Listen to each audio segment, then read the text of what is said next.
L'ascenseur dégageait une odeur sèche de brûlé. La lampe au-dessus de la porte s'éteignait légèrement pendant un court instant.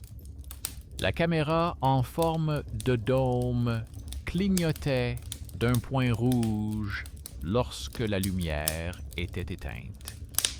Et, sous le tapis, près de la porte, se trouvait une clé plate sans inscription.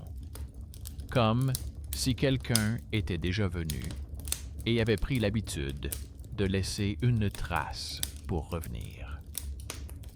Bonjour à tous ceux qui écoutent. Je suis ravi que vous soyez là. Écrivez dans les commentaires d'où vous regardez, sans détails superflus. Et bonne écoute attentive.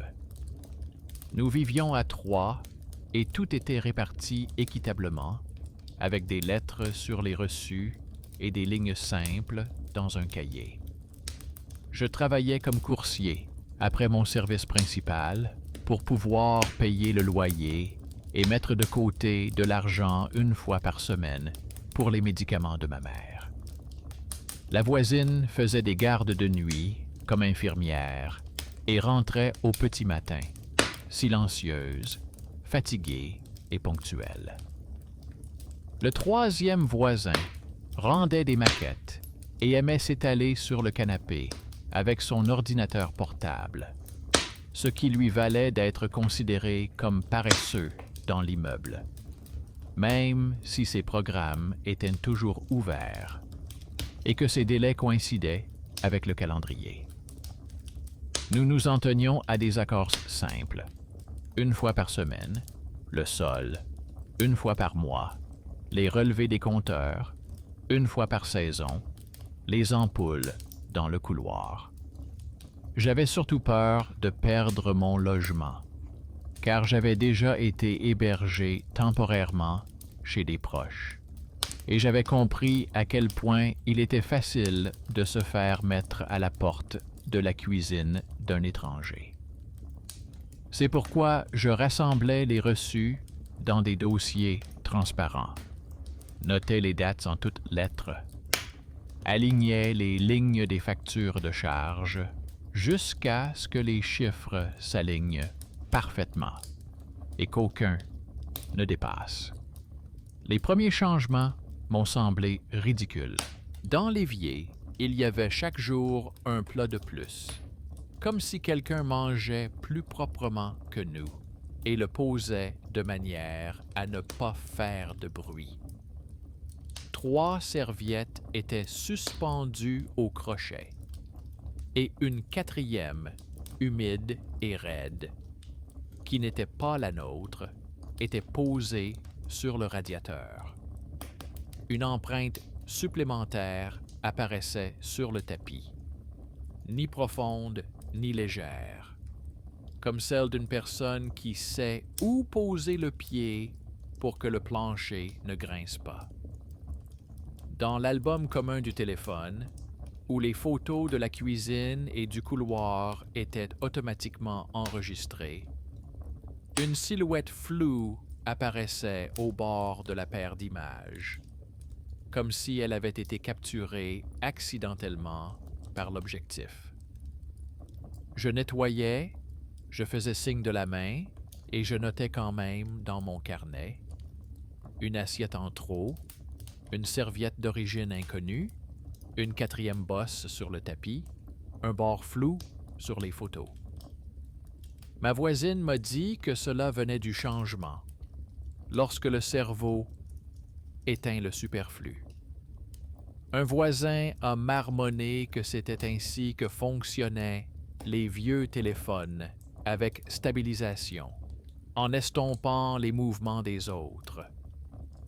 J'ai noté une autre ligne. La caméra dôme dans le hall clignotait lorsque la lampe fait une brève coupure. Les reçus ont révélé un nouveau raccord.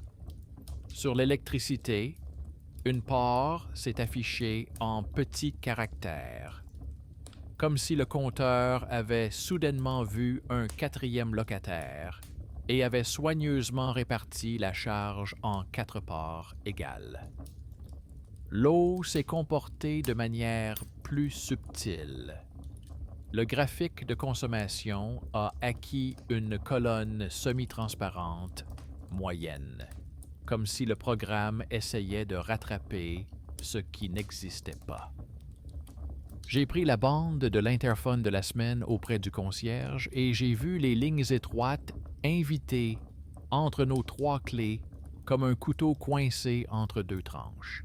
Le concierge a raconté que la porte était souvent maintenue ouverte, que les invités passaient sans puce et que le journal enregistrait les mouvements. Il m'a suggéré de ne pas m'en préoccuper, mais j'ai quand même noté les heures des marques dans mon carnet, en indiquant à côté les heures de défaillance de la lampe de l'ascenseur. Les coïncidences étaient persistantes. Lorsque la lampe s'allumait, la ligne « Invité » apparaissait dans l'interphone, et un bord flou apparaissait souvent dans l'album.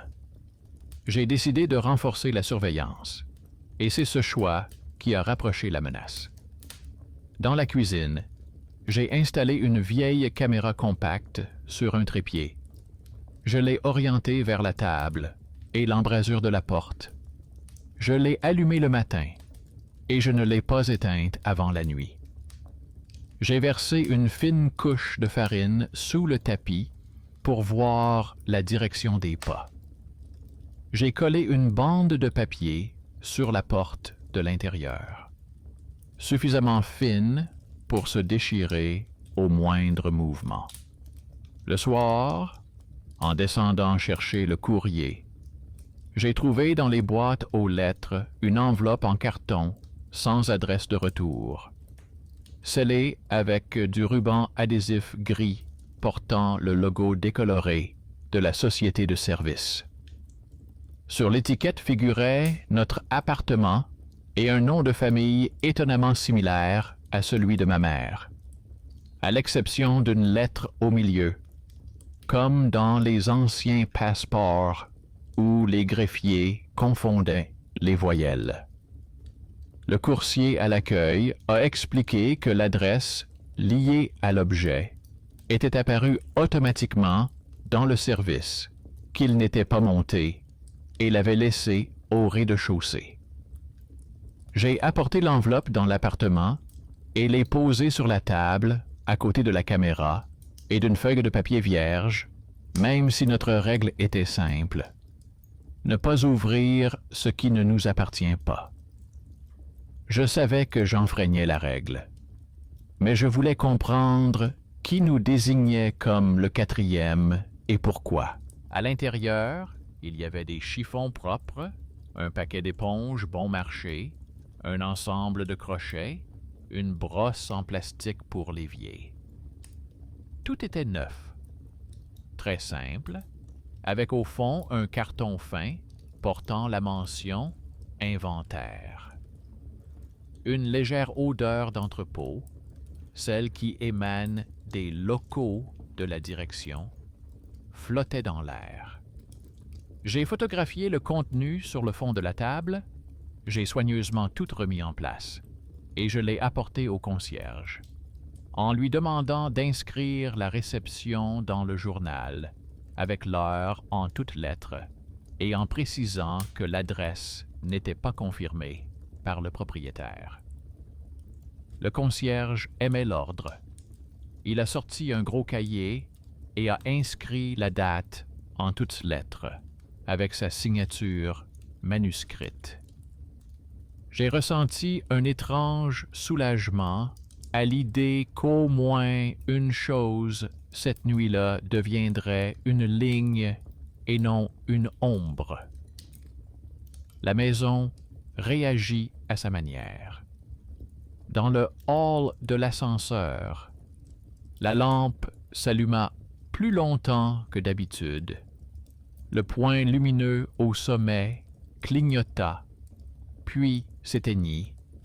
Une fine trace fraîche apparut sur le tapis, comme celle laissée par une basket à la semelle usée. La bande de papier sur la porte resta intacte. La caméra enregistra le bruit indistinct d'une tasse posée un peu à côté. Le matin, l'album contenait une photo de la cuisine prise sous un angle inhabituel, comme si elle avait été prise derrière le réfrigérateur. Le reflet du micro-ondes révéla le bord d'une capuche et des bandes blanchâtres sur les doigts, semblables à des bandes de pansement. Le voisin derrière son ordinateur portable, le même paresseux, a passé l'image à travers un filtre qui augmente le contraste sur les contours et m'a montré le contour d'une clé dans la paume de sa main, ni ronde, ni profilée, mais plate, comme une vieille clé passe-partout avec un crochet commun. Il a dit en substance qu'un appareil photo bon marché brouille souvent l'image, mais qu'il n'invente pas le métal dans la paume. À ce moment-là, j'ai senti pour la première fois que mon voisin sous-estimé tenait entre ses mains notre outil le plus précis. L'observation sans agitation. L'infirmière a apporté du service un paquet d'autocollants transparents et des gants et a dit en résumé que l'autocollant sur la poignée de la porte laisserait une trace mate si on le touchait du bout des doigts, et que la trace pourrait être photographiée sans salissure inutile. Elle n'a pas souri ni dramatisé, elle a simplement proposé une pratique discrète. Nous avons collé l'autocollant et inscrit la date. J'ai réglé mon réveil tôt le matin pour ne pas manquer la tournée des services communaux et les archives où se trouvent les cartes des propriétaires. Je voulais vérifier non pas une histoire effrayante, mais un document. Dans le dossier contenant le contrat, j'ai trouvé une copie de l'ancienne fiche. En bas, le nom de famille de l'ancien propriétaire, qui correspondait au nom de jeune fille de ma grand-mère, était suivi d'une annotation au crayon « Famille ». Mes mains sont devenues froides, mais mon esprit était clair. Ce n'était pas du mystique. C'était un vieux lien entre la branche familiale et l'appartement qu'ils avaient autrefois partagé, transféré, réécrit par procuration. Les anciens accords vivaient dans les queues des systèmes, et les queues sonnaient la nuit. Je suis descendu au sous-sol, dans la salle des compteurs. Une plaque décolorée de l'ancien entrepreneur, un logo en coin en forme de lise stylisée, exactement le même que celui sur le ruban gris de l'enveloppe. L'électricien en ronde, sec et calme, a raconté que dans l'immeuble, il y avait encore des capteurs pilotes de l'ancien système de comptage qui généraient parfois une charge supplémentaire et réveillaient tout le système automatique. Il a proposé de rédiger une demande pour retirer l'ancien dispositif et a promis de revenir avec un procès-verbal si la gérante apposait son cachet. J'ai écrit sur une feuille, en termes simples, que je demandais le retrait de l'élément obsolète. J'ai joint une photo du ruban de l'interphone avec les marques « Invité », des clichés avec le reflet de la clé passe-partout et un étrange reçu avec un corps. Le concierge a apposé devant moi un cachet rond inscrit dans le journal, sur ma demande, et a inscrit la date en toutes lettres. Le soir, un coursier m'a trouvé, pas celui qui avait apporté l'enveloppe, mais un autre, jeune, avec des cernes sous les yeux. Il m'a raconté que dans leur service, le modèle levage supplémentaire pour un invité sans puce était toujours en vigueur et que parfois, dans les immeubles avec une longue histoire, cette case restait cochée dans le compte général du service. Il a proposé d'ajouter dans leur système la mention « Ne pas monter la nuit à cette adresse » et d'envoyer une capture d'écran lorsque la case serait décochée. Je ne m'attendais pas à ce qu'un inconnu ait un tel pouvoir, et j'ai compris qu'il s'agissait là d'un bienfaiteur inattendu. Non pas un héros avec une lampe, mais un petit rouage qui allait mettre fin à une habitude inutile dans la rue. La nuit, j'ai laissé la caméra enregistrée, j'ai couvert la maison au cas où le silence serait rompu, et j'ai chassé de mon esprit toute pensée concernant les ombres. Au matin, la bande de papier sur la porte était à peine déchirée sur le bord, comme si un ongle s'y était accroché en sortant, et non en entrant. Sur l'autocollant de la poignée, une moitié trouble avait gonflé, comme une empreinte de doigt. La farine sous le tapis avait conservé une trace initiale nette à l'extérieur et une trace effacée à l'intérieur, comme si le pas avait été interrompu. Le point de la coupole dans le hall n'avait pas cligné de la nuit, et la lampe n'était tombée qu'une seule fois avant de revenir immédiatement. Dans le ruban de l'interphone, une seule ligne invitée a été détectée à une heure morte entre nos marques habituelles. Le voisin designer a augmenté encore plus le contraste et a sorti du reflet du micro-ondes un morceau de manche avec un poignet en maille, généralement vendu avec des gants de travail bon marché. La voisine infirmière a secoué la tête et a dit en résumant que c'est à cela que ressemblent les doigts d'une personne qui enlève souvent ses pansements et les refait. Nous n'avons tiré aucune conclusion. Nous avons seulement rassemblé les fils dans une main. Dans l'après-midi, j'ai envoyé une demande à la gérante, j'ai joint les impressions et j'ai demandé la date sur le cachet d'entrée. Dans les archives au rez-de-chaussée, j'ai pris un extrait de la fiche du propriétaire où l'ancienne procuration accordée à la société de service pour l'accès, en dehors des heures de travail, traînait comme un onglet non fermé.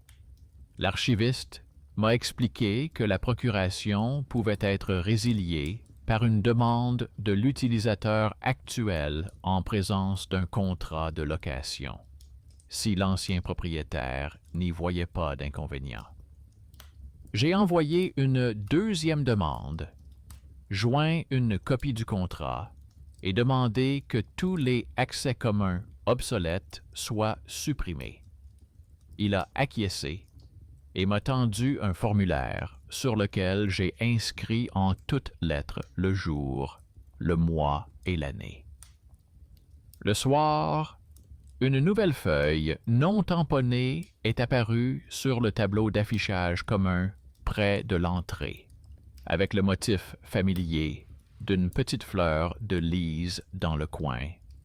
Un texte sur le nettoyage de nuit, une demande de ne pas laisser de tapis et une allusion à une amende. Le concierge l'a retiré en ma présence, a noté l'heure dans un cahier et l'a rangé dans le dossier des infractions. Je n'ai pas pu m'empêcher de photographier la feuille à côté du ruban gris de l'enveloppe. Même logo, même imprimerie. Cela ressemblait à un rappel des anciennes règles qui n'avaient pas encore disparu. Le lendemain, l'électricien a envoyé un rapport. Le bloc obsolète a été retiré. Les fils ont été nettoyés. Le seau est en place. J'ai regardé la petite boîte dans le sac transparent et j'ai senti que la maison devenait plus dense lorsqu'on en retirait le vide. Cette nuit-là, j'ai décidé de franchir une nouvelle étape. J'ai posé sur la table de la cuisine une enveloppe vide, sans adresse, dans laquelle j'ai glissé une petite note imprimée à l'ordinateur, sans menace ni nom. Dans la note, je proposais de rendre l'ancienne clé plate au concierge en échange d'un reçu, d'un thé et de l'adresse d'un centre d'accueil de nuit avec douche, où l'on ne pose pas de questions. Je ne jouais pas au chasseur. Je bouclais la boucle. Le concierge a accepté, a préparé un paquet, a inscrit les dates en toutes lettres et s'est arrangé avec le gardien de nuit pour qu'il accepte officiellement la clé. Nous avons fait cela non pas comme un piège, mais comme une issue. Au matin, il y avait sur la table une autre empreinte de tasse posée sur le bord et une enveloppe vide sans note, comme si quelqu'un avait lu et emporté les mots avec lui. La maison a cessé de mentir et a commencé à refléter exactement ce qui se passait. Tôt le matin, la mention « Invité » est apparue sur le bandeau de l'interphone, suivie de la mention « Clé remise ». Sur le tableau du concierge était accrochée une feuille avec un cachet. La procuration du service d'entretien est résiliée. Les clés passe-partout doivent être rendues. L'accès en dehors des heures de travail est interdit. La date et l'heure sont indiquées en toutes lettres. Le coursier a envoyé une capture d'écran. La case « Accès supplémentaire pour les invités sans puce » à notre adresse a été supprimée. Un nouvel acte était affiché dans le tableau électrique. L'électricien l'avait signé et expliqué qu'il n'y avait désormais plus de place pour une impulsion supplémentaire. Pour la première fois depuis de nombreux soirs, je me suis assis à table sans défense ostensible. J'ai posé ma tasse dans le cercle pâle et je n'ai pas remarqué la quatrième sur le sèche-linge. L'album cachait encore les bords flous des anciennes photos. Mais les nouvelles images étaient nettes. Sur la photo de la cuisine, nous sommes trois. L'un d'entre nous bouge et apparaît flou, mais dans les reflets, il n'y a plus de clé étrangère, ni de manchette en filet. On a cessé de taquiner le voisin designer pour sa paresse, car tout le monde a compris qui avait retiré le métal du grain. La voisine infirmière a reçu dans l'entrée un mot de remerciement avec un cachet pour ses recommandations prudentes en matière de sécurité. Le concierge a noté dans le journal que les annonces non autorisées avec le LIES n'apparaissaient plus. Le concierge a commencé à écrire chaque soir à la fin de la ligne un mot court « Silence ». Je devais encore appeler ma mère pour lui demander des précisions sur les noms figurant sur l'ancienne carte. Je voulais qu'elle me confirme que l'ancien propriétaire était bien un parent éloigné, celui qui aimait les gardes de nuit et les couloirs sans caméra, et que c'était de là que venait son sentiment d'avoir ses droits dans la cour. J'ai pris le téléphone, j'ai regardé le réveil et j'ai reporté la conversation au lendemain matin. Car dans ce genre de situation, il vaut mieux que personne ne dorme et que les mots sortent sans détour. Sur la table de chevet, le réveil avançait comme il se doit, sans dérailler. L'ascenseur derrière le mur a fait un mouvement régulier. Le point central n'a pas bougé. Et sur ma table, sous un dossier transparent, se trouvaient 3 papiers avec des tampons et un bout de papier décoloré avec un nom de famille dans lequel une lettre était toujours écrite de la même manière. Je me suis dit que peut-être nous ne nous étions pas débarrassés de quelque chose qui ne nous appartenait pas, mais que nous l'avions remis à sa place. Dans les archives, dans un reçu, dans un acte, dans la vie d'un autre, où la nuit est un travail et non un passage. Et cette pensée a rendu le silence comme dans une maison après un nettoyage matinal. Quand l'air sent l'eau claire et les tuyaux en fonte. Un léger bruissement provenait de l'entrée, comme si une veste avait glissé le long de la rampe. Je n'ai pas sursauté. Je me suis simplement approché de la porte. J'ai regardé la bande de papier et j'ai vu qu'elle était intacte. Sur la poignée, l'autocollant était légèrement terni à l'endroit où je l'avais touché auparavant. Sur le tapis, 3 paires de semelles, les nôtres, avaient laissé des traces dans la farine. Je suis retourné dans la cuisine et me suis assis à la table où se trouvaient le bloc-notes, le dossier et l'enveloppe vide, sans notes. Demain matin, j'irai à nouveau aux archives.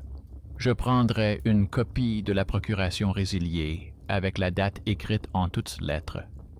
J'appellerai ma mère et j'écrirai 2 choses dans mon carnet. Le nom de famille correspond, la queue est coupée. Et maintenant, je regardais simplement le réveil avancer d'1 minute et je pensais que souvent le plus effrayant dans une maison, c'est l'habitude qu'ont certaines personnes de lire entre les lignes et que dans ce cas, 6 objets fonctionnent mieux que n'importe quelle légende. Un dossier avec des cachets, une bande de papier, de la farine sous le tapis, un autocollant sur la poignée, un trépied sur la table et une clé étrangère qui, un jour, se pose sur le comptoir du concierge et ne revient plus jamais. L'ascenseur n'est pas tombé en panne cette nuit-là, mais le matin, je me suis quand même réveillé le dernier, comme si mon corps attendait que la maison prenne sa place. Dans le couloir, il y avait les 3 mêmes paires de baskets, les 3 mêmes serviettes sur les crochets, 3 assiettes sur la table, mais ma tasse n'était pas là où je l'avais laissée, mais exactement sur la trace d'un étranger, comme si quelqu'un avait mesuré les centimètres par rapport au cercle de la veille. À l'intérieur, il y avait une fine couche, comme de l'eau, qui avait été versée et qu'on n'avait pas eu le temps de boire. J'ai soulevé la tasse, j'ai regardé le fond et j'ai vu que la craie était légèrement décalée vers la gauche, ce qui signifie que la tasse avait été posée à la hâte, sans assurance. La voisine, elle était déjà partie pour prendre son service. Le designer regardait le tableau où il notait nos dépenses communes et a dit en résumant qu'il n'avait pas touché à la vaisselle depuis le matin. Son ordinateur portable affichait un historique vierge pour les dernières 30 minutes. J'ai pris une photo de la tasse, du bord de la trace humide et de la marque sur la table, où une tache pâle recouvrait un cercle pâle. Une 4e cuillère brillait dans l'évier, mais tout le reste correspondait parfaitement. Les serviettes étaient sèches. Le tapis était bien à sa place. La bande de papier sur la porte était intacte. J'ai de nouveau ressenti à quel point la maison savait subtilement rétablir l'ancienne image lorsqu'elle pensait que nous étions distraits. Pour ne pas retomber dans la routine, j'ai créé une nouvelle carte d'observation. J'ai placé sous le bord de ma tasse une fine bande de papier avec des hachures à peine visibles, que l'on ne peut voir que sous la lampe. J'ai collé un petit morceau de ruban isolant bleu sous le siège d'une chaise. Si quelqu'un la déplace, la colle recueillera la poussière et révélera la trace. Sur la porte du réfrigérateur, j'ai déplacé 2 aimants de manière intentionnellement asymétrique afin de pouvoir voir sur la photo s'ils avaient été touchés sans raison. Sur mon téléphone, j'ai désactivé la synchronisation automatique de l'album et transféré les enregistrements sur une vieille clé USB avec une étiquette amovible afin de m'assurer qu'aucun cloud commun n'interfère plus dans notre vie quotidienne. J'ai collé un nouvel autocollant sur la poignée de la porte. L'infirmière m'en a apporté un fin, presque invisible quand on passe devant, et qui devient clairement trouble à cause du sébum. Dans mon carnet, j'ai dessiné des colonnes simples: heure, tasse, chaise, aimant, porte, interphone. Pas de grands mots, juste des cases bien définies. Dans l'après-midi, j'ai récupéré aux archives une copie certifiée conforme de la procuration résiliée pour la femme de ménage. L'archiviste a inscrit la date, apposé sa signature, et le document est devenu plus lourd que la réalité. La direction a ajouté une brève note indiquant que l'accès, en dehors des heures de travail, était fermé à tous les comptes externes. Le coursier a confirmé par téléphone que la case « Accès supplémentaire pour les visiteurs sans puce » à notre adresse avait été supprimée du système sans possibilité de retour en arrière. L'électricien du tableau électrique a réglé un autre détail. Il a apposé des scellés numérotés sur les petites portes. Tout cela donnait à notre tranquillité un poids officiel. Mais le MOG n'était toujours pas là le lendemain matin. Notre voisin designer a proposé une réception discrète et cela a semblé être un talent caché qui avait été ignoré auparavant. Il a expliqué qu'il était possible de savoir qui avait touché la tasse sans caméra, en collant le soir une fine bande de papier de la couleur de la porcelaine sur le bord, et que les fines rayures laissées par les ongles, s'il y en avait, resteraient sur le bord lors du retrait. Il a fait 3 bandes. Une a été placée sous ma tasse, les 2 autres ont été laissées comme fausses sur les autres. Le soir, je me suis penché vers la table et j'ai remarqué pour la première fois que je commençais moi-même à poser mes coudes et à séparer l'espace afin qu'il n'y ait pas de surplus dedans. Cela m'a mis la puce à l'oreille. Une pensée me titillait. J'étais en train de devenir le 4e, celui qui contrôle et fait ce qu'il veut. J'ai mis mon carnet de côté et je suis allé rendre visite à ma mère, car son regard me ramenait généralement à la réalité.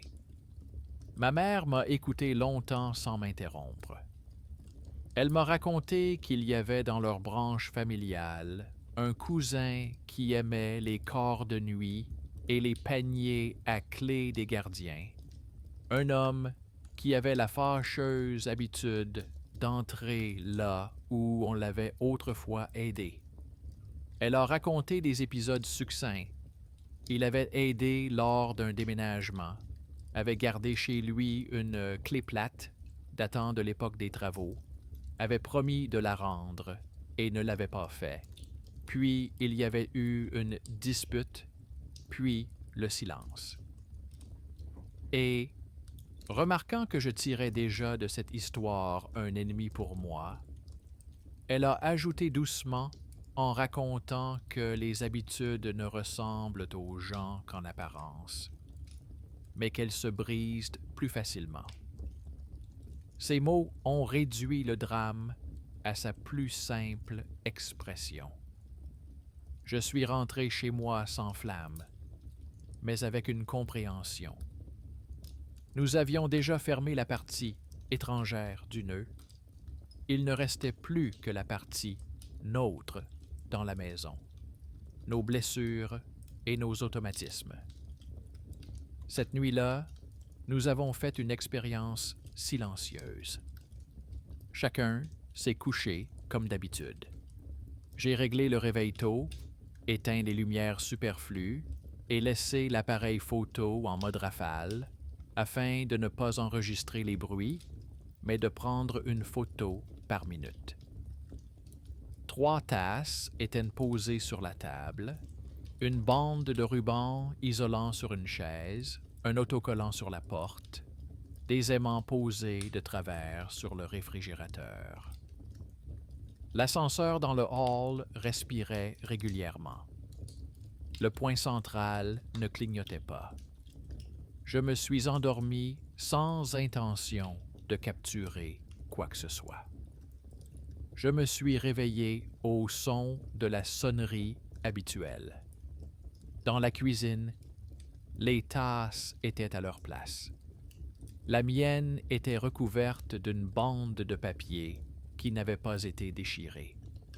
Mais le cercle sur la table en dessous était frais, brillant, comme après une première gorgée. Le ruban isolant sous le siège de la chaise avait pris un peu plus de poussière.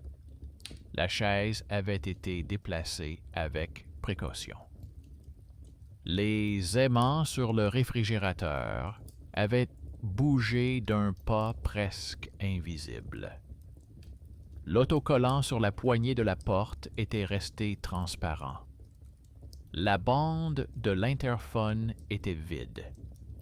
La caméra avait enregistré une longue série de minutes silencieuses, jusqu'à ce qu'une trace semi-transparente d'une personne passant en silhouette devant la table apparaisse sur 2 images.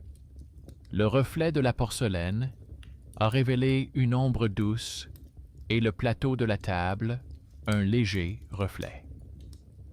Mon voisin designer a disposé les 2 images et les a superposées. La silhouette correspondait à la mienne. La taille, les épaules, l'écharpe sur le dossier, l'habitude de poser la main sur le bord du plateau pour ne pas le heurter. La conclusion était sans offense. Parfois, le matin, entre le sommeil et le réveil, je sortais dans la cuisine, buvais de l'eau et retournais me coucher, sans que mon cerveau n'enregistre cela dans ma mémoire quotidienne. La 4e cuillère dans l'évier correspondait également à mon geste. J'aimais remuer l'eau avec une cuillère lorsque je vérifiais la température sous le robinet. Pas d'ombre, pas d'invité. Juste une habitude qui avait pris le pas sur ma propre mémoire. La peur a reculé pendant 1 seconde, comme un chien qu'on appelle par son ancien nom. J'avais envie d'annuler tout, les notes, les autocollants, la farine, les bandes de papier. Mais cette découverte n'annulait rien. Elle ne faisait que combler une autre lacune. Nous avons saisi la différence entre quelqu'un et moi en nous appuyant sur des objets. C'est cette clarté que nous recherchions depuis plusieurs semaines. Et pourtant, la question restait posée. D'où venaient ces jours où ma tasse restait intacte et où la 4e cuillère était posée dessus? Cela signifiait donc que parfois, je n'étais pas le seul à participer à notre 4e. Le soir, le coursier est venu, le même jeune homme, et a apporté une feuille de service où figuraient 2 anciens modèles à notre adresse. Contrôle d'accès nocturne et livraison de matériel. Les 2 avec des dates que nous avions déjà clôturées par des déclarations. Il a dit en substance que les modèles avaient été supprimés et que le système afficherait un avertissement si quelqu'un essayait de créer une demande artificielle. C'est un autre levier discret. Une aide inattendue venant d'où on ne l'attend pas. Je l'ai remercié sans pathos. Il a fait un signe de la main et s'est précipité vers la prochaine adresse. Ma voisine, qui est infirmière, voyant ma fatigue, m'a servi du thé et m'a expliqué que les gens, après de longues nuits, ont souvent des moments de déconnexion où le cerveau fonctionne, mais n'enregistre rien. Mon voisin designer a proposé d'installer pendant 1 semaine un simple détecteur de mouvement dans l'embrasure de la porte et d'y connecter un carnet qui marquerait chaque passage dans le bloc-notes. Nous avons accepté. C'était plus pratique que d'élaborer des théories. Le 3e jour, un nouveau détail est apparu, de ceux qui semblent insignifiants au premier abord. Sur une photo prise dans le salon, où nous étions assis tous les 3 en fin de journée, le reflet d'une personne debout, légèrement à l'écart, apparaissait tout au bord du miroir de l'armoire. Flou, comme toujours. Mais maintenant que le système empêchait les entrées nocturnes et que nous avions bouché toutes les fissures, ce flou ne pouvait signifier qu'une chose.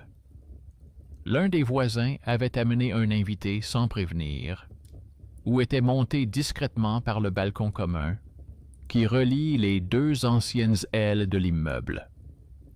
Le designer est sorti sur la loggia, a vérifié la serrure du balcon commun, et y a trouvé une rayure récente, comme si quelqu'un avait récemment forcé la serrure avec une clé ou des ciseaux. Le concierge en bas a sorti le registre où, 2 jours auparavant, l'un des voisins avait signé pour l'inspection des balcons, alors qu'aucune instruction de ce type n'avait été donnée.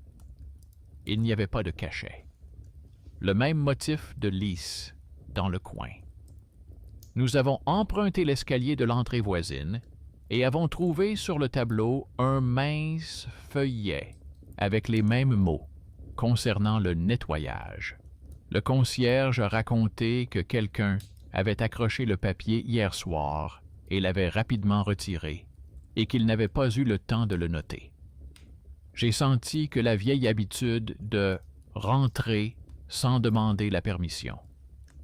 Ce n'était ni de la méchanceté, ni du mysticisme. Juste une paresse tenace à fermer les loquets. Nous avons pris rendez-vous avec la gérante et avons rédigé une autre brève déclaration. Fermez le vestibule commun du balcon. Remplacez le loquet par un loquet verrouillable. Fermez l'accès au toit avec les anciennes clés. Le soir, l'électricien a apporté de nouvelles ferrures, a installé un verrou supérieur. Le concierge a noté que l'accès par le vestibule n'était autorisé que pendant les heures d'inspection selon les actes, la date étant indiquée en toutes lettres. La nuit, je me suis couché délibérément plus tard que tout le monde, et je me suis réveillé le dernier. Il y avait 3 tasses dans la cuisine. La mienne était sur son support. Sur la chaise, un morceau de papier avait été soigneusement arraché, comme si quelqu'un s'était assis et relevé avec précaution. L'autocollant sur la poignée de la porte était transparent. Les aimants sur le réfrigérateur étaient de travers, comme je les avais laissés. L'ascenseur respirait régulièrement. Le répondeur était vide. La caméra affichait une rangée régulière de photos. Je me suis servi un verre d'eau, je me suis assis et j'ai soudain eu envie d'ouvrir le dossier contenant les vieilles photos de la maison de ma mère. Sur une vieille photo où nous sommes petits, assis avec ma grand-mère dans la cuisine de son appartement communautaire, on voit au bord du cadre, devant une armoire à glace, une personne de profil, légèrement en retrait. Floue, comme si elle était là par hasard. Sur ses doigts, on voit les mêmes bandes blanches de pansement. Je me suis souvenu qu'à l'époque, dans les cuisines, il y avait toujours les nôtres et les étrangers, les habitants et les passants, et que l'habitude de poser sa tasse au bord de la table dans notre famille venait de ma grand-mère. Elle libérait toujours le centre pour que quelqu'un puisse poser discrètement son bol et s'en aller. J'ai compris que l'excédent n'est pas toujours étranger. Parfois, c'est le prolongement de sa propre famille, une habitude qui veut continuer à vivre, même lorsqu'on lui a poliment expliqué où se trouvait sa limite. Le soir, nous avons décidé tous les 3 de retirer les accessoires superflus. L'appareil photo, la farine, les bandes. Nous n'avons laissé que le cahier, le papier avec les tampons et l'habitude de nous parler brièvement de nos tâches. La voisine infirmière a ajouté une petite règle à la liste. Si quelqu'un se réveille en dernier et voit une tasse qui n'est pas la sienne sur son cercle, il la place au milieu de la table et la laisse vide, comme pour dire « c'est ma place, mais je suis prêt à partager l'air ». Le designer a souri, a dessiné dans son cahier un pictogramme minimaliste. 3 tasses sur une ligne, dont une vide. Nous l'avons accroché à l'intérieur du placard, non pas pour les invités, mais pour nous-mêmes, afin de ne pas oublier que la maison n'est pas seulement faite de murs et d'actes, mais aussi d'accords sur les petites choses. Le lendemain, le concierge nous a informé que notre maison avait fait l'objet d'une inspection. Les modèles d'accès extérieur ont été retirés, le vestibule commun a été verrouillé, la serrure du toit a été remplacée, les demandes nocturnes auprès du service d'entretien ont été fermées. Sur le tableau était accroché un papier avec 3 cachets, où la date était inscrite en lettres. Dans le journal, à la fin de la ligne, était écrit le mot « silencieux ». Le coursier, en passant, a levé le pouce sans dire un mot. L'électricien, se levant avec son sac, a fait un signe de tête vers l'ascenseur et a dit en résumant que désormais, la lampe ne tombait plus, même lorsqu'on inspirait. La femme du kiosque de réparation de montres a apporté une autre boîte en fer blanc et a souri, pensant qu'elle ne servirait peut-être plus. Ma mère m'envoya un court message. Sur une vieille photo, où l'on voit un personnage flou au bord, il s'agit probablement de ce parent qui aimait travailler la nuit et être invisible. Elle l'écrivit sans reproche, comme un fait, et ajouta qu'il était bon que les habitudes aient des limites. Le lendemain matin, je me suis réveillé le dernier, comme d'habitude. Il y avait 3 tasses dans la cuisine.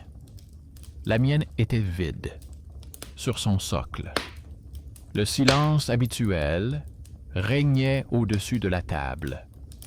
Et pourtant, dans ce silence, il y avait comme un frémissement, comme une corde que l'on effleure du doigt.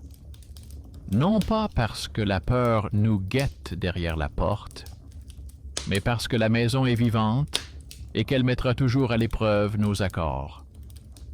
Je me suis servi un verre d'eau, je me suis assis et j'ai écrit une simple ligne dans mon carnet. L'excédent est ce que nous n'avons pas nommé. Si vous le nommez, il deviendra une ligne dans un journal ou une photo dans un album. Et tout ce qui reste sans nom se dessinera au bord du cadre et occupera votre tasse lorsque vous vous réveillerez le dernier. La nuit, la maison nous a de nouveau testés sur des détails. Dans le couloir, où il fait généralement calme, le vestibule commun a à peine grincé, la clochette des nouveaux voisins a tinté puis s'est tue, comme si le flux d'air avait été délicatement freiné. Je me suis levé, j'ai passé mon doigt sur le bord de la porte et j'ai vu sur l'autocollant transparent un fin arc de points mat. Ce n'était pas des doigts, mais le contact d'une veste, la texture de la corde, avait trahi son auteur. J'ai noté brièvement dans mon carnet, pas d'entrée, mais un glissement de tissu. Le vestibule est fermé. L'ascenseur respire régulièrement.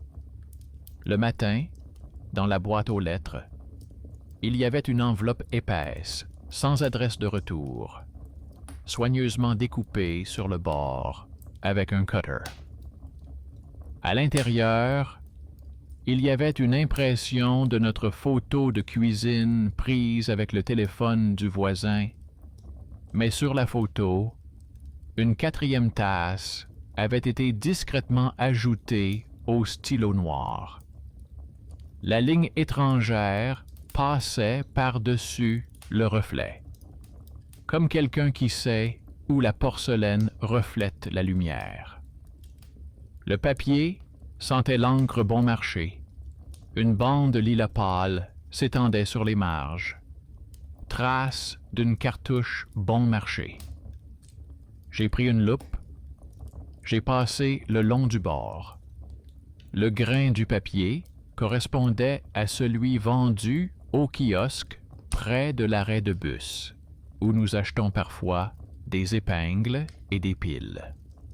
La femme du kiosque, en voyant la feuille, a dit en substance que leur imprimante était vieille et avait tendance à laisser ce genre de bande. Hier, tard dans la soirée, un inconnu vêtu d'un sweatshirt sombre est venu lui demander d'imprimer un fichier à partir d'une clé USB, a payé avec de la petite monnaie et est reparti. Elle a haussé les épaules et a ajouté que les photos sur la clé USB ne montraient pas de visage, seulement une table et des tasses. Nous n'en avons pas fait toute une histoire. Le concierge a consigné le fait dans le journal, a joint le papier au dossier des infractions avec la mention « sans menace » et a inscrit la date en toutes lettres. Le concierge a proposé sa propre méthode pour contrôler ce genre de choses. Il a rédigé à la main une petite note et l'a affichée à l'intérieur du tableau, à l'abri des regards indiscrets. Elle comprenait 5 lignes indiquant que les feuilles suspectes devaient être retirées et placées dans un dossier transparent sur le comptoir. Que toute image de la cuisine commune sans le consentement des résidents est considérée comme arbitraire. Que tous les tampons doivent être apposés au recto. Tout le reste doit être retiré. Ces lettres soignées ressemblaient à un code sec. Ce héros méconnu, armé de son balai, a instauré dans la maison une règle plus efficace que n'importe quel discours. Le soir, nous nous sommes reprochés des détails. Le voisin designer a avoué avoir ouvert l'album commun au tour précédent et a corrigé le réglage, ne laissant l'accès qu'à 3 personnes. L'infirmière a sorti une fine lime en graphite de la trousse de premier secours et a soigneusement limé le loquet de la porte du balcon pour qu'il se ferme plus doucement et sans claquement bruyant. Désormais, les courants d'air ne pourront plus jouer avec la porte. J'ai retiré les marques superflues de la table, ne laissant que le cercle pastel de ma tasse et une bande propre sous la chaise, afin de ne pas m'accrocher à chaque grain de poussière. Nous avons convenu que toutes les surprises sur papier seraient placées dans ce dossier transparent et ne seraient pas conservées chez nous. La nuit, le réveil a sonné plus tôt. Je l'avais réglé ainsi intentionnellement. Au petit matin, la maison tentait de recourir à ses vieilles astuces, mais se heurtait déjà aux limites souples des nouvelles règles. L'ascenseur ne faisait pas de bruit supplémentaire. Le point central ne clignotait pas. Il restait 3 paires d'empreintes sur le tapis.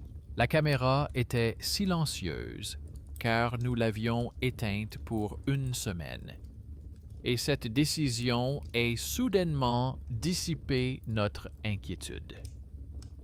Quand on ne chasse pas, on voit moins de fantômes dans sa propre ombre. Les aimants étaient toujours de travers sur le réfrigérateur, signe que tout était à sa place dans la maison. Le matin, nous avons reçu un document de la gérante. Le vestibule commun était fermé par un verrou supérieur. Les clés étaient conservées par le concierge contre signature. Les accès extérieurs étaient annulés. La date et l'heure étaient écrites en toutes lettres. Une liste avec les brèves signatures des locataires était jointe au document, chaque ligne se terminant de la même manière. Reçu, lu, je m'engage. Le papier semblait presque superflu, mais c'était lui qui maintenait notre silence. À l'heure du déjeuner, la femme du kiosque a remis un petit paquet. Un couvercle en fer blanc provenant d'une boîte de conserve et une note avec 3 mots découpés dans un magazine et collés en ligne. Ça suffit, merci, je m'en vais. L'écriture était indéchiffrable, le visage également. Nous avons délibéré et avons placé le paquet dans un dossier transparent, avec l'impression de la tasse dessinée. Le concierge a écrit un mot à côté. Fermé. Cela a résonné comme un verrou soigneusement posé sur les nerfs de la maison. Le soir, j'ai remarqué que dans mon carnet, il y avait de moins en moins de lignes sur la tasse et de plus en plus sur la vie. Les médicaments pour ma mère, les remplacements, les délais de paiement, la vérification des compteurs avec des mots. Le réveil avançait, sans jeu. Je suis resté longtemps à regarder l'espace vide sur la table, où se trouvait auparavant la tasse superflue. Et j'ai soudain compris que nous n'avions pas chassé la peur, nous l'avions recalculée et classée dans des dossiers. Elle avait cessé d'être une invitée pour devenir une unité d'archivage. Et les archives, comme on le sait, vivent selon les dates et non selon les inspirations nocturnes. La nuit suivante, la maison a de nouveau testé notre toit. Le vent a fait siffler doucement la ventilation, où autrefois cliquetait une vieille grille. L'infirmière a apporté un morceau de ruban adhésif médical de la clinique. Nous avons collé le bord de la grille, et le sifflement s'est arrêté, comme un couvercle sur une casserole. Une petite chose a fermé un grand couloir d'inquiétude. J'ai noté une autre ligne dans mon carnet. Sifflement, ruban adhésif, silence. C'est dans cette formule que résidait notre nouvelle norme. Nous avons commencé à boire notre thé avec la porte du placard fermée, où était accrochée une pictogramme représentant 3 tasses et une vide. La tasse vide ne nous dérangeait plus. Elle signifiait que nous étions prêts à faire la paix. Si quelqu'un essayait à nouveau de prendre notre place, la maison ne l'accueillerait pas avec des chuchotements, mais avec des procédures. Pour l'instant, nous sommes 3, et chacun a sa propre tasse et son propre cercle. Et si je me réveille le dernier et que je vois de l'eau dans ma tasse, je sais déjà que ce n'est pas quelqu'un, mais moi-même, le plus matinal, et cela suffit pour ne pas laisser la maison devenir une légende. La semaine dernière, la maison a de nouveau rappelé son ancienne tendance à l'excès. L'entrée sentait la peinture, mais il n'y avait pas de taches fraîches sur les murs, ce qui signifie que l'odeur venait de la salle technique, où l'on avait récemment changé la serrure. La lampe près de l'ascenseur est devenue plus chaude qu'elle ne devrait l'être pendant une fraction de seconde, puis est revenue à une lumière uniforme. Le point central n'a pas clignoté, mais dans la boîte aux lettres se trouvait une enveloppe épaisse avec un cachet officiel et une formulation laconique. Facturation d'un supplément pour hébergement d'un nombre de personnes supérieur à celui convenu. La date était écrite en toutes lettres, avec un code barres à droite et 3 signatures en bas. Une capture d'écran imprimée de l'analyse était jointe avec 4 colonnes, électricité, eau, chauffage et une fine ligne gris-bleu, charge moyenne par pièce. La ligne gris-bleu était supérieure à notre consommation réelle. Et au-dessus d'elle, figurait la mention « Nombre total de résidents, 4 ». Le papier était authentique, sans lise dans le coin, avec le cachet de la société de gestion. Il ne s'agissait plus d'une rumeur, mais d'une action officielle à notre encontre. J'ai senti la peur essayer de prendre une courte inspiration. Perdre notre logement était plus effrayant que toutes les taches sombres sur les photos. Le soir, nous avons tous les trois étalé les papiers sur la table et avons examiné les faits. Notre voisine infirmière a transféré l'acte de résiliation de l'ancienne procuration et a placé à côté l'impression de l'enregistrement de l'interphone du mois où il n'y avait rien entre nos entrées. Le voisin designer a sorti du dossier les photos avec les reflets et a marqué au crayon les anciennes traces, capuche, manchette en maille, clé plate. Le concierge en bas a sorti un cahier et a secoué les lignes nettes des entrées. Pas une seule marque nocturne sur nos portes. Le concierge a montré une feuille soignée avec les règles internes pour retirer les annonces non autorisées et un dossier transparent dans lequel se trouvaient toutes nos découvertes. Une impression avec une tasse dessinée, des rubans gris, une note avec 3 mots, un capuchon en fer blanc.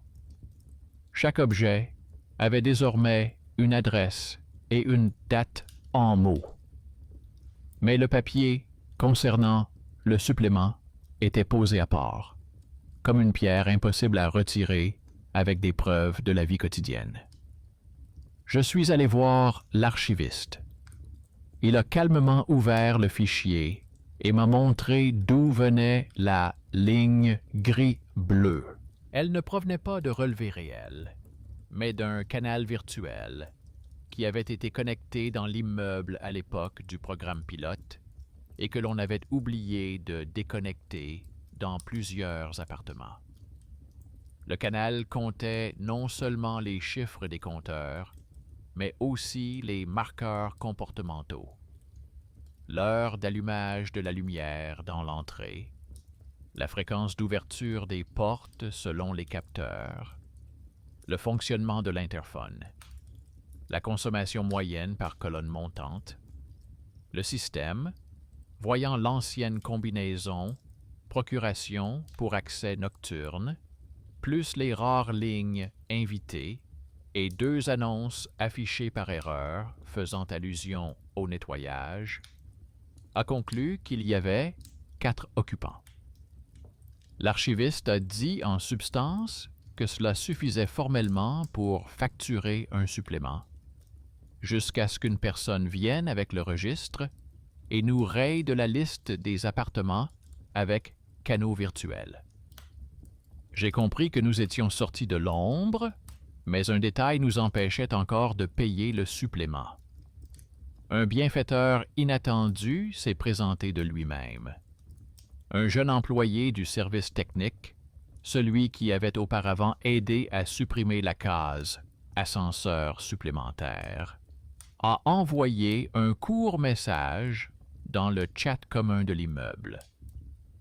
Il avait toujours accès à la liste interne des appartements où les canaux virtuels, pilotes, n'étaient pas fermés. Il a proposé de corriger l'erreur concernant notre adresse en une seule ligne et d'ajouter une note de service avec des liens vers nos actes. Clôture de la procuration, nouvelle ferrure pour le vestibule, redémarrage de l'interphone, scellé au tableau électrique. Il a répété que ce ne serait pas une modification manuelle d'un ami, mais une demande normale via leur système avec un numéro d'entrée et une date. Je l'ai remercié brièvement. C'était exactement le cas où le petit pouvoir d'un petit homme fait pencher la balance là où il faut. Nous ne nous sommes pas relâchés. Le matin, un clic sourd s'est fait entendre depuis le tableau électrique, comme si quelqu'un à proximité avait actionné un petit interrupteur. L'électricien est arrivé 1 heure plus tard et a montré sur le mur un bloc mince et écaillé avec un autocollant usé. Il a expliqué qu'il s'agissait d'un ancien collecteur d'impulsions.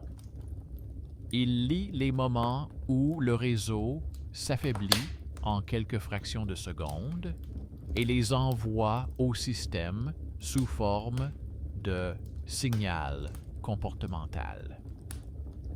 À côté, sur le plafond, une toile d'araignée à peine visible était restée accrochée pendant des jours. Il a retiré le boîtier, coupé l'isolation sèche, remis le bouchon en place et soigneusement noté dans le rapport que le canal virtuel était physiquement déconnecté. La date, les mots, la signature. Nous avons rangé le papier dans le dossier supérieur. Le soir, il s'est passé exactement ce qui devait se passer après un démontage honnête. Un nouveau document est arrivé avec le même en-tête, mais sans supplément. En bas, il était écrit que le prélèvement était annulé à la suite d'une vérification, avec comme motif le numéro de la demande et la date en toutes lettres. La voisine infirmière a poussé un soupir de soulagement sans pause dans la voix. Le voisin designer a tracé une ligne au marqueur entre les anciennes photos et le nouveau procès-verbal, comme on dessine un schéma allant de la cause à la conséquence. Le concierge a souri et a inscrit dans le journal un bref « réglé ». Le balayeur a posé une tasse de thé à côté du dossier transparent et a dit en paraphrasant que parfois les accords sur les déchets sont plus nuisibles que toute la saleté sur les balustrades. J'ai pensé qu'on pouvait en rester là, mais la maison a demandé une pause pour ne pas se relâcher. Une photo de l'entrée voisine est arrivée dans le chat de la maison. Sur la photo commune de la fête, quelqu'un se tenait à nouveau flou au bord du miroir, et les commentateurs parlaient déjà d'un fantôme. Nous ne sommes pas allés discuter sous le poste. Nous avons invité les voisins à la bibliothèque, où la laborantine tenait notre petit stand. Elle a disposé 6 objets sur la table. Un dossier avec des tampons, une bande de papier, de la farine dans un pot, un autocollant transparent, un trépied, un capuchon en fer blanc. Elle a expliqué que le tunnel entre l'objet et la signature était propice à la peur, et que ce tunnel pouvait être comblé par les mains et non par des rituels. Elle a montré le lys sur le vieux ruban et la police presque identique sur les feuilles volantes. Elle a montré l'impression avec la tasse dessinée et la trace de la cartouche du kiosque. Tout le monde acquiesçait, certains riaient, d'autres grimaçaient, mais la pièce était remplie non pas de superstition, mais d'ordre. C'était une fête tranquille, car la maison avait choisi un langage simple. Comme d'habitude, je me suis réveillé le dernier dans la nuit. Dans la cuisine, les tasses étaient posées sur leur cercle. L'eau dans la mienne était claire, sans reflet, ce qui signifiait que personne n'y avait touché. Sous le siège de la chaise, le ruban isolant avait recueilli exactement la quantité de poussière qu'il recueille en une journée. Les aimants sur le réfrigérateur étaient placés de travers, comme nous en avions convenu. Le réveil sur la table de chevet faisait tic-tac et son régularité rendait soudainement le silence trop pesant. J'ai pris une enveloppe vide. J'ai sorti d'un dossier transparent une feuille imprimée avec une tasse dessinée. Je l'ai posée sur la table et j'ai marqué au crayon, le long de la trace, l'endroit où une main étrangère aimait laisser sa marque.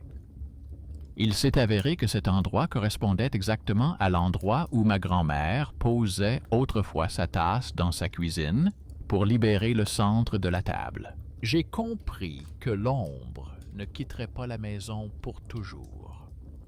Elle continuerait à se manifester à travers les gestes de ceux qui ont vécu avant nous et à travers la paresse de ceux qui aiment d'entrer sans permission. Mais ce n'était plus une ombre sans adresse. L'ombre avait désormais un nom, une date, un numéro d'acte et 3 signatures. Dès le matin, la chaîne habituelle s'est mise en marche. Le concierge a montré un extrait récent. Notre adresse a été supprimée du registre des appartements avec canaux virtuels. L'archiviste a soigneusement déplacé notre dossier vers le bord de l'étagère où se trouvent les dossiers classés sans suite. Le coursier a envoyé une brève note dans la messagerie du service. Le drapeau interne a été supprimé sans droit de restauration. Tous les modèles nocturnes de la maison ont été remis à zéro. L'électricien, en montant l'escalier, a hoché la tête et a dit en substance que désormais, la lampe au-dessus de l'ascenseur ne pouvait respirer que si elle grillait, ce qui n'était pas encore visible. Le concierge a essuyé la rampe et a nettoyé avec une serpillière les miettes de farine sous notre paillasson pour qu'elle ne craque plus sous les pieds. La femme du kiosque a apporté une nouvelle cartouche sans bande violette et a laissé un reçu avec la date, non pas pour le rapport, mais pour l'ordre. La voisine infirmière est revenue de son service sans cerne sous les yeux et a dit qu'aujourd'hui, elle allait vraiment dormir. Le voisin designer a ouvert son ordinateur portable et a dessiné une nouvelle icône. 3 cercles et un carré vide à côté, comme un emplacement pour la tasse qui restera vide si nous faisons tout correctement. Le soir, la maison ne sentait plus la peinture ni le métal, mais la soupe de la marmite commune et le plastique chaud de la bouilloire. Je me suis assis à table. J'ai posé ma main sur l'espace vide où je voyais auparavant la tasse d'un autre. Et j'ai ressenti non pas de la peur, mais une longue fatigue tenace, comme après un nettoyage enfin terminé.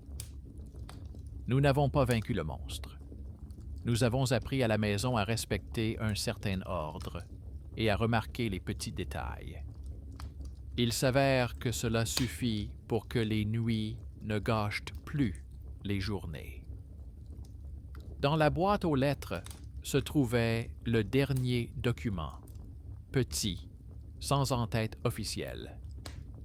Une simple quittance où dans la colonne « Nombre d'occupants », le chiffre était soigneusement inscrit en lettres, indiquant que nous étions 3.